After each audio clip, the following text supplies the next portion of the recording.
If there was a fire in my house right now, one of the very first synthesizers that I would try to save is the Dave Smith Instruments Poly Evolver. And today I'm going to talk about why. I have a lot of different synthesizers in my studio. In fact, I've got right around 30 at the time this video was recorded. Some really awesome ones like the Roland JP8000, the JD800, the Alesis A6 Andromeda, and the Prophet X, just to name a few. But none of those synthesizers can take me in the direction when it comes to sound design that the Poly Evolver does. YouTuber Jameson Nathan Jones did a video where he interviewed one of the individuals who used to work with Dave Smith back in the day. And what he said was that the Poly Evolver has more of Dave Smith's personality in it than any other synthesizer that was designed while he was alive. Now, we could say that the soul of Dave Smith lives on, so to speak, in all of his synthesizers, especially things like the Prophet 5. You know, there's so many legendary synthesizers that he helped design, but this was something that was very special to him. If you watch the interview where he goes through the original mono evolver, you can really see the enthusiasm in his eyes and hear it in his voice as he talks about the various features. Now, I'm not going to go into great detail about every single feature about the Poly Evolver, but we'll go ahead and hit the high points here.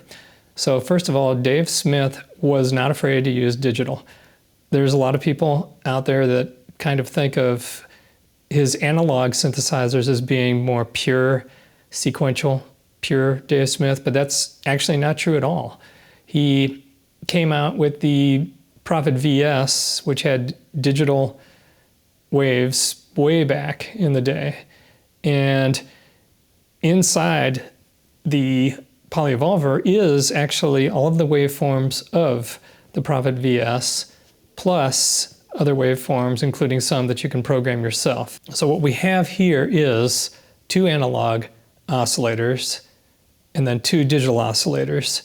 And throughout the signal chain, the sound goes in and out of the digital realm. I don't have all of that memorized, but it is definitely a hybrid synthesizer.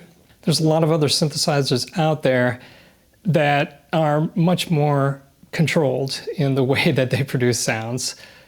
The Juno 106, for example, has a narrow range of sounds relative to this, and most of those sounds are good sounds. That is, they're more within what we would consider to be more acceptable sounds. The Poly Evolver can get into the realm of the unacceptable, which is something that I really, really like about it.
Another YouTuber who made a video about the Evolver, the mono Evolver, not the Poly Evolver, is someone who goes by the name Blush Response. I'm going to leave a link in the description to his video as well.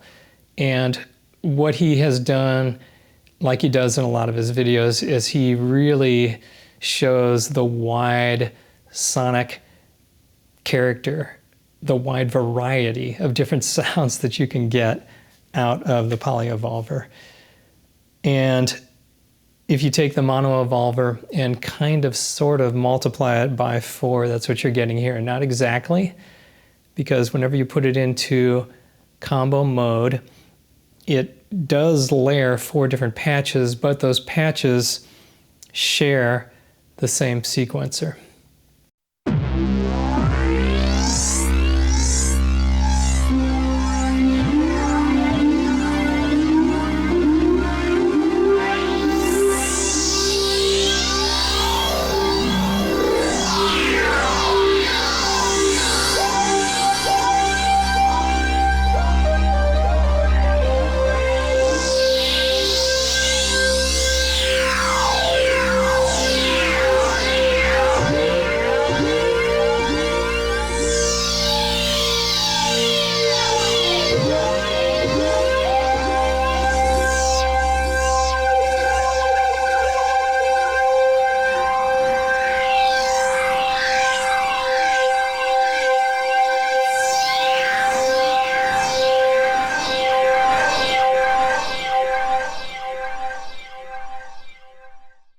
Even though the polyevolver has only 4 voices, it's not as limiting as you might think it would be.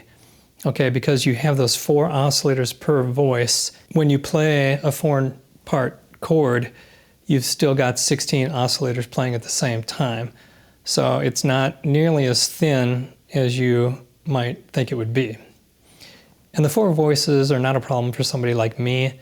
I am not a professionally trained keyboard player. I'm not even a professional musician at all.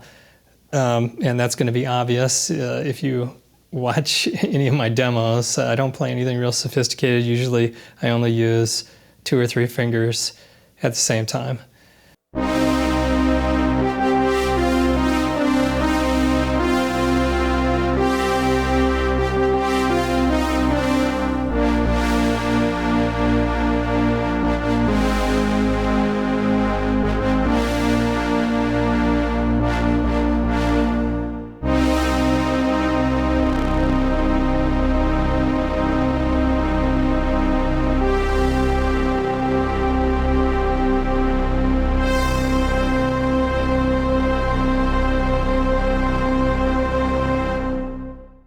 But for somebody who does like to do very wide chords using more than 4 fingers, then obviously that is going to be a limitation with this. And ironically, Dave Smith says, or at least it says in the owner's manual for the polyevolver, that 5 is the magic number. So in thinking of the Prophet 5, for example. So it's kind of strange in a sense that he chose to use 4 for this, but again, it is what it is, and I am really happy with the way this instrument is. In addition to those 4 oscillators, you also have noise and external input in. You have your normal low-pass filter, 4-pole and 2-pole. You also have a high-pass filter. You have tuned feedback, and that can be really tuned up with the grudge button. And then you have distortion and something called output hack, which does some unique things to these sounds. And in addition to your normal envelopes for your filter and your amplifier section, you also have a 3rd envelope that you can use to modulate several different sources. You've got 4 LFOs that can be routed to various destinations. You've got additional modulation in there where you can choose the source and the destination. And you've got actually 4 different sequencers. The sequencer can be used as a modulation source. And in addition to that, it can also have different lengths for each of those 4 sequences. So you can do polyrhythms and some really, really interesting things with it.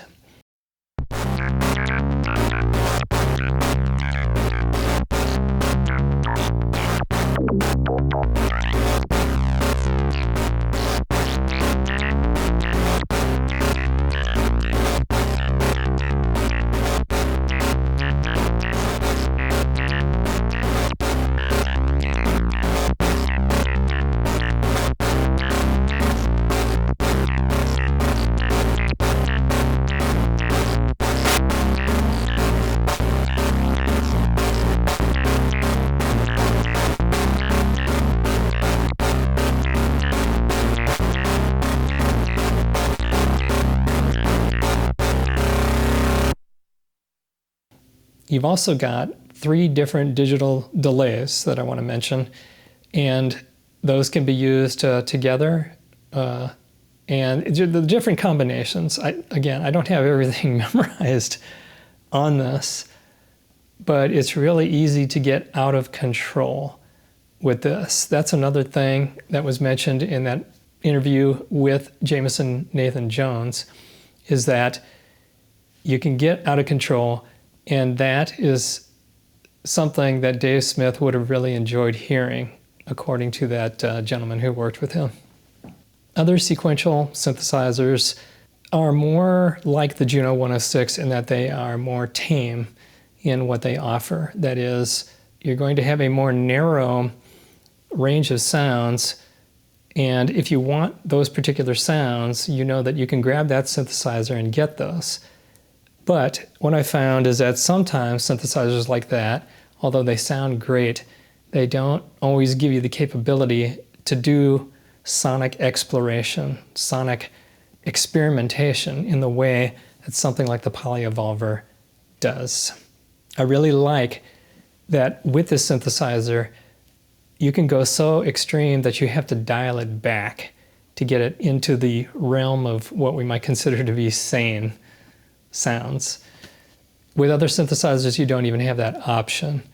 And I wish that you did have that option, because I would rather have the opportunity to go beyond what's normal and dial it back rather than not have that opportunity at all. Other synthesizers, for example, put so much compensation into the filter, maybe by the design. Okay, maybe it's not intentional, it's just the circuitry, particularly analog circuitry, that doesn't allow for you to make the filter go into that really sort of grungy territory that you can do with this. With this, you have those options that you just don't get with other synthesizers.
When designing sounds on the Polyevolver, I generally don't start with an initialized patch.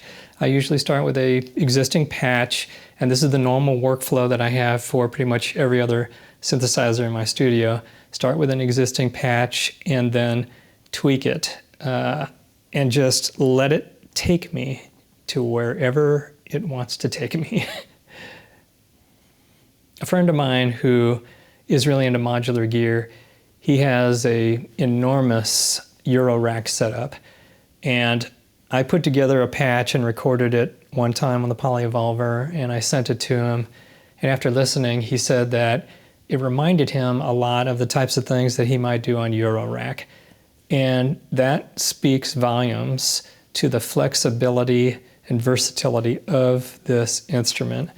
And one thing I really like about that is that I have been trying successfully so far to avoid going down the rabbit hole of Euro rack full modular gear.